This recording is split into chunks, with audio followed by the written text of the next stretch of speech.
समस्त को press the Lord नमस्कार। ए सकाल टाइम रे भलरे सयुटी थिबे ओडिशावासी भारतवासी समग्र पृथ्वीर समस्त लोक को प्रभु आशीर्वाद करंतु।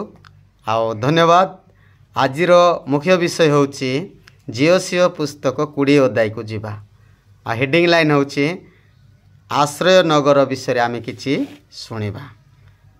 एति उत्तरे सदा प्रभु जिओसिओ को कहिले तुमे इस्राएल संतान को आम्बे मशा हाथ रे जो सबु आश्रय नगर विषय तुम मान को कही अच्छु ता तुमे माने आपणा मानक पई निरूपण कर आपणा मानक पई निरूपण कर बोली लेखा अछि 2 पदरे। आउ तई रे जो नरहत्याकारी भ्रांति रे ओ अज्ञात सार रे ताको बध करे से सेठारु पलाई जाई पारिबो। पुणी सेई सब नगरर रक्तर प्रति हंता ठारू तुम मानक प्रति आश्रय नगर हब। प्रभु ना धन्यवाद हो। या लेखा जाइछि एक आश्रय नगर बा आपण मानक पई एक आश्रय नगर निरूपण कर। जो माने भूल करुथिले मर्डर करुथिले नरहत्या करुथिले से माने पले जाई एक आश्रय नगर रे रहउथिले। आश्रय नगर पुरातन नियम अनुसार बहु वर्ष पूर्वे आग काल रे ताकू कुआ जाउथिला नद देश बोली मध्य कुआ जाउथिला।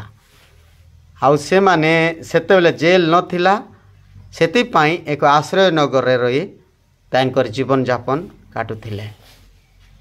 आउ तांकर शेष हेबा पर्यंत सेठी रहउथिले।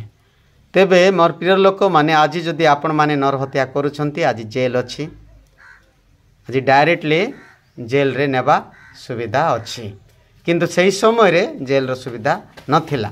सेति पाई मर्डर करवा लोक माने जागृत हुंतु प्रस्तुत हुंतु आउ बिल्कुल सही परी करंतु नाही। पृथ्वीर समस्त को प्रभु यूज करूछंती किए भी भावंतु नै आमे या कले ठीक हबो बोली ये मर्डर कले ठीक हबो बोली अन्यर चर्चा अन्यर मर्डर करंतु नाही। आपण मान को मध्य प्रभु प्रचुर व्यवहार करबे।